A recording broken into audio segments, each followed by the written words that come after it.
दोस्तों, refix India के YouTube channel पे आपका फिर से स्वागत है। तो दोस्तों, आज की वीडियो में हम बात करेंगे। हमारे पास सेट है 50 इंची का, जिसके अंदर पैनल लगा हुआ है 4K पैनल। अब ये जो 4K पैनल है इनोलेक्स कंपनी का है, और इसके अंदर क्या प्रॉब्लम है सबसे पहले मैं आपको दिखा देता हूँ किस तरह की दिक्कत हमारे को इसके अंदर देखने को मिल रही है। तो इसको क्या है, हम सबसे पहले स्टार्ट करते हैं। यहाँ पे अगर हम इसका पावर बटन प्रेस करेंगे तो यहाँ पे अगर आप देखेंगे तो इसका जो कंडीशन है, तो कंडीशन अगर आप देखेंगे तो इसके अंदर देखिए दोस्तों क्या होता है। सबसे ज़्यादा जो ये जो पैनल है अगर आप देखेंगे तो फ्रेमलेस पैनल है। और यहाँ पे अगर आप देखते हैं गौर से तो इसके अंदर हमारे को स्कैनिंग लाइन नज़र आ रही है। अभी ये ऑन होते टाइम हमारे को स्कैनिंग लाइन नज़र आ रही है। और जब ये प्रॉपर तरीके से स्टार्ट हो जाएगा तो इसके अंदर बार बनना स्टार्ट हो जाता है। तो काफ़ी सारे टेक्नीशियनों के साथ एक प्रॉब्लम आती है, जब भी वो CKB ट्रैक को कट करते हैं तो इस तरीके की दिक्कत देखने को मिलती है। यहाँ पे आप ये देख सकते हैं, देखिए किस तरीके से बार ये नज़र आ रहा है हमारे को। यहाँ पे अगर आप देखेंगे ये बार नज़र आ रहा है और स्कैनिंग लाइन भी साथ में हमारे को नज़र आ रही है। तो अभी क्या है, इस पैनल को किस तरीके से हम चेक करेंगे, कैसे अगर हम इसको रिपेयर कर सकते हैं, क्या ट्रैक कट करने पड़ेंगे या कैसे क्या होता है, तो ये सारी चीज़ें इस वीडियो के अंदर हम देखेंगे। तो अभी क्या है, फिलहाल अगर आप यहाँ पे देखेंगे तो काफ़ी सारे सेटों में, यानी GIP सेटों में इस तरीके की दिक्कत आती है। जितने भी GIP पैनल होते हैं तो उनमें इस तरीके की दिक्कतें हमारे को देखने को मिलती है। तो चलिए स्टार्ट करते हैं। सबसे पहले अगर आप यहाँ पे देखेंगे तो ये जो पैनल है हमारा, ये GIP पैनल है। और GIP पैनल के अंदर क्या होता है कि गेट कॉफ नहीं लगी होती है। तो अभी क्या है, मल्टीमीटर को हम सेट कर लेते हैं DC वोल्ट की रेंज पे। और DC वोल्ट की रेंज पे सेट करने के बाद अगर आप यहाँ पे देखेंगे तो ये हमारा, अगर आप यहाँ पे देखेंगे तो ये हमारा LVDS कनेक्टर है जो कि 4K का है। ये हमारी टीकॉन IC लगी है, लेवल शिफ्टर लगी हुई है, और यहाँ पे अगर आप देखेंगे तो DC टू DC IC लगी हुई है। तो इसके अंदर सबसे पहले अगर हम देखते हैं, देखिए 12 वोल्ट की जो सप्लाई है हमारी बिल्कुल परफेक्ट तरीके से हमें मिल रही है। इसके अंदर 12 वोल्ट ओके है। और 12 वोल्ट ओके होने के बाद अगर आप यहाँ पे देखेंगे तो हमारे को जो वोल्टेज मिलेगा सबसे पहले, तो इसके अंदर देखते हैं, ये देखिए क्या वोल्टेज हमारे को मिल रहा है। तो यहाँ पे हमारे को सबसे पहले 3.3 वोल्ट की सप्लाई मिलनी चाहिए। तो यहाँ पे अगर आप देखेंगे तो एक पॉइंट बना हुआ है 3.3 वोल्ट का। तो 3.3 वोल्ट की सप्लाई हमारी बिल्कुल परफेक्ट तरीके से बन रही है, बिल्कुल ओके है। और ये 3.3 वोल्ट की सप्लाई देखिए दोस्तों हमारी जाती है, देखिए टीकॉन IC लगी हुई है, रोम IC लगी हुई है, इसके अंदर हमारी 3.3 वोल्ट की सप्लाई जाती है। अगर आप यहाँ पे देखेंगे, यहाँ पे मैं आपको 3.3 वोल्ट की सप्लाई दिखाता हूँ। ये देखिए इसकी पिन नंबर 8 पे जाती है। देखिए 3.3 वोल्ट ओके है। अब ये 3.3 वोल्ट ओके होने के बाद क्या है कि यहाँ से जब हमारा इनेबल वोल्टेज आता है तो यहाँ पे जो इसके अंदर IC यूज़ की गई है वो IN525, जो DC टू DC IC है वो यूज़ की गई है। तो यहाँ पे क्या है कि सबसे पहले हमारा जो वोल्टेज बनेगा इसके अंदर AVDD वोल्टेज बनता है। तो AVDD वोल्टेज अगर हम देखते हैं यहाँ पे, तो यहाँ पे अगर आप देखेंगे AVDD हमारा कितना वोल्टेज बन रहा है, इसके अंदर देख लेते हैं एक बार।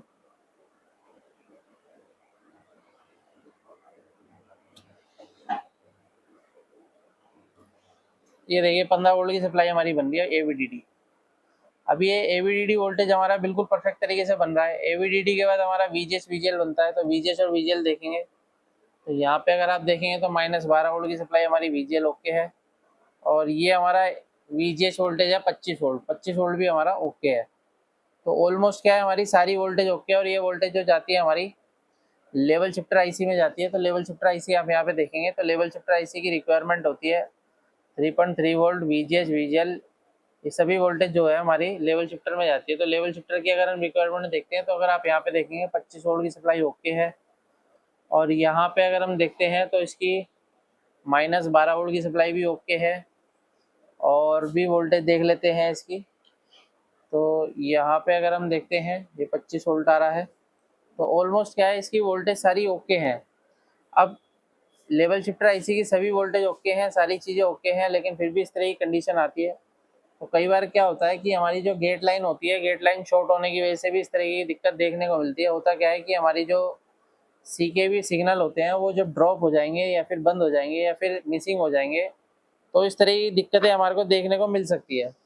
तो अभी क्या काम करते हैं, हम सेट को ऑफ करते हैं। और ऑफ करने के बाद सबसे पहले हम एक जगह की FFC निकाल के चेक करते हैं कि आधी पिक्चर हमारी बिल्कुल क्लियर होनी चाहिए। तो अभी क्या है, मैं इधर की साइड की निकालूंगा क्योंकि यहाँ से हमारा बार बन रहा है। तो इसको हम निकालेंगे यहाँ से, इसको मैं निकाल लेता हूँ। और निकालने के बाद फिर से हम इसको स्टार्ट करेंगे और फिर वो ऑन करके देखते हैं कि हमारी हाफ पिक्चर पे जो स्कैनिंग लाइन आ रही थी वो स्कैनिंग लाइन जाती है या नहीं जाती है। तो स्कैनिंग लाइन अगर चली जाती है तो इधर की साइड हमारी शॉर्टिंग होगी, जिसकी वजह से इस तरीके की दिक्कत हमें देखने को मिल रही है। तो यहाँ पे अगर आप देखेंगे तो आधी पिक्चर वाइट आ रही है और आधी पिक्चर हमारी ब्लैंक है। और जहाँ पे वाइट आ रही है तो वाइट पे भी देख सकते हैं आप स्कैनिंग लाइन नज़र आ रही है और यहाँ पे भी हमें स्कैनिंग लाइन नज़र आ रही है। तो इसका मतलब देखो टोटल ओवरऑल ये है कि हमारी जो स्कैनिंग लाइन देखिए यहाँ पे अगर नज़र आ रही है तो इसका मतलब ये है कि हो सकता है कि इधर की साइड से शॉर्टिंग हो। तो अभी हम क्या काम करते हैं, यहाँ पे अगर आप देखेंगे तो पिक्चर तो बन गई है लेकिन यहाँ पे हमें बार नज़र नहीं आ रहा है। यहाँ पे अगर आप देखेंगे तो ये देखिए बार आ रहा है, हल्का हल्का आ रहा है यहाँ पे भी बार। तो कई बार पैनल दोनों साइड से शॉर्ट होने की वजह से भी इस तरीके की दिक्कत आती है, लेकिन अभी हम कंफर्म नहीं करेंगे क्योंकि पहले हम इसको प्रॉपर तरीके से चेक कर लेते हैं। तो यहाँ पे इसको हम चेक कैसे करेंगे, इसको हम यहाँ पे लगा लेते हैं एक केबल को और दूसरी साइड से हम निकाल के चेक करते हैं क्या कंडीशन रहती है। फिर से सेट को ऑन करते हैं और यहाँ से हम पावर बटन प्रेस करते हैं इसका। ये पावर बटन प्रेस करने के बाद यहाँ पे देखते हैं पिक्चर की क्या कंडीशन है। अभी यहाँ पे देखेंगे तो यहाँ पे भी स्कैनिंग लाइन नज़र आ रही है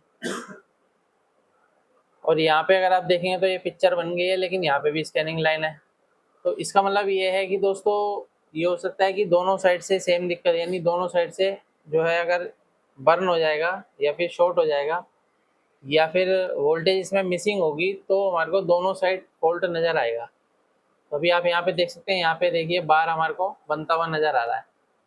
तो इस कंडीशन में अभी हम सबसे पहले लेवल शिफ्टर को चेक कर लेते हैं पहले कि लेवल शिफ्टर की क्या कंडीशन है, क्योंकि अगर लेवल शिफ्टर ख़राब हो जाएगी तो भी ये दिक्कत हमारे को देखने को मिल सकती है। ज़रूरी नहीं है कि पैनल के अंदर ही दिक्कत हो, लेवल शिफ्टर ख़राब होने से भी हमारे को ये कंडीशन देखने को मिल सकती है।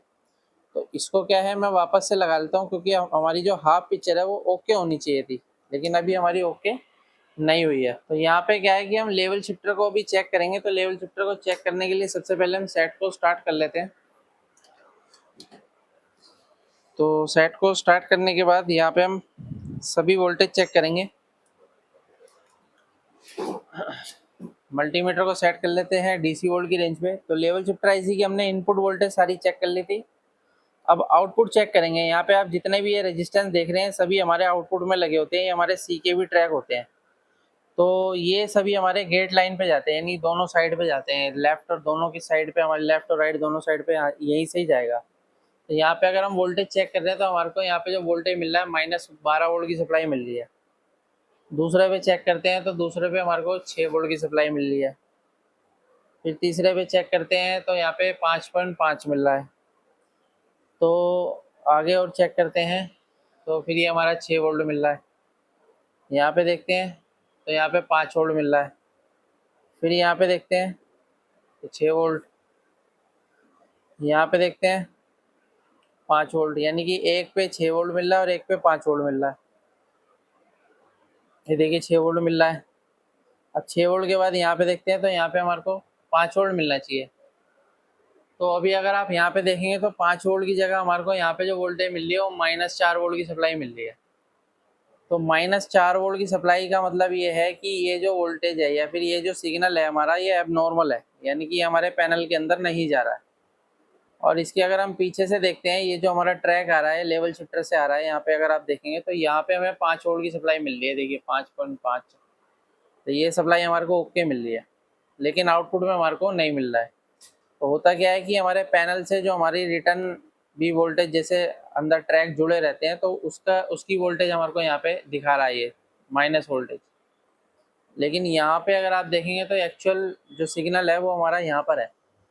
तो इस कंडीशन में क्या है कि हमारे को यहाँ पे या तो एक जंपर लगाना पड़ेगा या फिर एक रेजिस्टेंस लगा के हमारे को देखना पड़ेगा कि क्या कंडीशन बनती है हमारे पैनल की, क्योंकि ये जो सिग्नल है ये वाला सिग्नल हमारे पैनल के अंदर नहीं जा रहा है, यानी कि ये जितने भी हमारे CKV सिग्नल के रेजिस्टेंस लगे हुए हैं और ये जो यहाँ से जो रेजिस्टेंस, यानी कि यहीं से हमारा लेफ्ट में भी जाता है और यहीं से राइट में भी जाता है। तो अगर यहाँ से कोई भी गड़बड़ी आएगी तो दोनों साइड हमारे कोई भी सिग्नल नहीं जाएंगे।